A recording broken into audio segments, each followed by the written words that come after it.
Accounting atau disebut juga akuntansi adalah ilmu tentang perhitungan yang biasa digunakan dalam perdagangan. Pengertian akuntansi menurut Ikatan Akuntansi Amerika adalah suatu estimasi, potongan, hingga pelaporan data keuangan yang mana penilaian dan pilihannya bersifat jelas dan tegas sehingga individu tertentu dapat memanfaatkan dengan baik. Tahukah kamu siapakah orang yang mencetuskan ilmu ini? Dalam sejarah dunia, tercatat bahwa pada tahun 1494, Luca Pacioli, the father of accounting, seorang matematikawan asal Prancis, mempublikasikan buku yang berjudul Summa de Arithmetica Geometrica Proportione et Proportionalita, yang artinya kumpulan pengetahuan aritmatika, geometri, proporsi, dan proporsional. Dalam buku itu, terdapat subjudul Tractus de Computiis et Scriptoris, yang mengajarkan sistem pembukuan perpasangan. Subjudul inilah yang menjadi cikal bakal munculnya akuntansi. Meskipun disebut-sebut sebagai the father of accounting, sebenarnya Luca Pacioli tidak menciptakan sistem yang disebut akuntansi. Beliau hanya mendeskripsikan secara sederhana metode yang digunakan oleh para pedagang di Venesia selama zaman Renaissance Italia. Sistemnya meliputi banyak siklus akuntansi yang kita kenal sekarang ini. Dalam bukunya, ia menyebutkan suatu praktek dagang baru yang dikenal bahkan hingga saat ini dipakai jutaan perusahaan di dunia dengan nama Double Entry System. Apa itu Double Entry System? Double Entry System atau sistem Double Entry menjelaskan bahwa untuk setiap transaksi pasti akan mempengaruhi minimal 2 akun nominal di buku besar. 2 akun nominal yang dimaksud adalah debit dan kredit. Jika dilihat sekilas, maka sistem ini menjunjung tinggi apa yang disebut sebagai prinsip keseimbangan antara debit dan kredit, yakni total akhir dari 2 lajur ini di buku besar harus berjumlah 0. Sistem ini menjamin keteraturan dan tidak adanya kesalahan dalam sistem pencatatan. Karena apabila jumlah akhir debit berbeda dengan kredit, maka telah terjadi kesalahan. Hal ini digambarkan melalui prinsip emas, Golden Rule, yang selalu dipegang oleh akuntan hingga saat ini, yaitu aset sama dengan hutang ditambah modal. Buku ini bisa menjadi terkenal juga didukung oleh lokasi dibuatnya buku tersebut, yakni di Venesia, yang pada prinsipnya adalah ibu kota perdagangan Eropa pada saat itu. Di Venesia inilah praktik perdagangan ramai dilakukan dan pasar. Saat itu pasar adalah pusat informasi karena di sinilah pedagang dari seluruh dunia juga semakin mempercepat penyebaran praktik baru yang diperkenalkan oleh Luca Pacioli. Lalu bagaimana sejarah akuntansi dalam Islam? Apakah berbeda dengan sejarah dunia? Islam adalah agama yang menyatakan bahwa tiada Tuhan selain Allah dan Nabi Muhammad utusan Allah dengan mengikuti petunjuk dari Al-Quran dan As-Sunnah.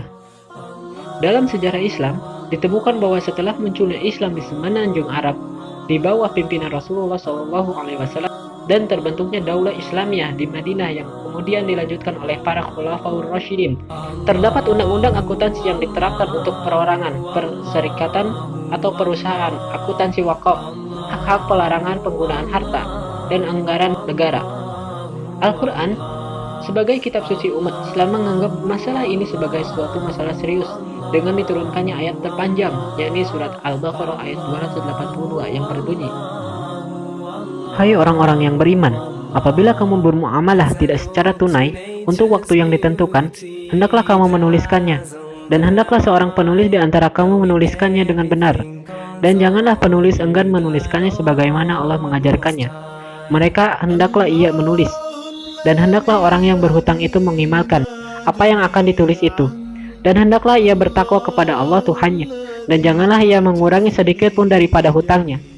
Jika yang berhutang itu orang yang lemah akalnya, atau lemah keadaannya, atau dia sendiri tidak mampu mengimalkan, maka hendaklah walinya mengimalkan dengan jujur, dan persaksikanlah dengan 2 orang saksi dari orang-orang lelaki di antara kamu.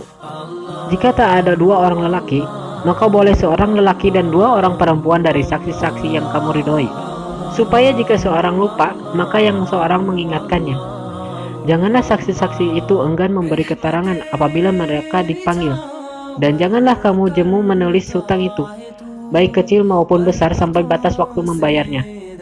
Yang demikian itu lebih adil di sisi Allah dan lebih menguatkan persaksian dan lebih dekat kepada tidak menimbulkan keraguanmu.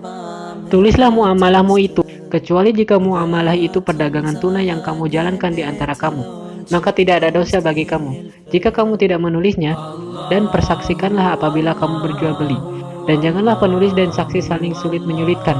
Jika kamu lakukan yang demikian, maka sesungguhnya hal itu adalah suatu kefasikan pada dirimu. Dan bertakwalah kepada Allah, Allah mengajarmu, dan Allah Maha mengetahui segala sesuatu. Ayat-ayat tersebut menjelaskan fungsi-fungsi pencatatan dalam bermuamalah, penunjukan seorang pencatat beserta saksinya, dasar-dasarnya, dan manfaat-manfaatnya, seperti yang diterangkan oleh kaidah-kaidah hukum yang harus dipedomani dalam hal tersebut. Al-Quran sendiri telah diturunkan pada tahun 610 Masehi. Dalam Al-Quran disampaikan bahwa kita harus mengukur secara adil, jangan dilebihkan dan jangan dikurangi. Kita dilarang untuk menuntut keadilan ukuran dan timbangan bagi kita, sedangkan bagi orang lain kita menguranginya. Dalam hal ini Al-Quran menyatakan dalam berbagai ayat, antara lain dalam surah Asy-Syu'ara ayat 181 sampai 184 yang berbunyi, sempurnakanlah takaran dan janganlah kamu termasuk orang-orang yang merugikan, dan timbanglah dengan timbangan yang lurus, dan janganlah kamu merugikan manusia dan hak-haknya, dan janganlah kamu merajalela di muka bumi dengan membuat kerusakan, dan bertakwalah kepada Allah yang telah menciptakan kamu dan umat-umat yang dahulu.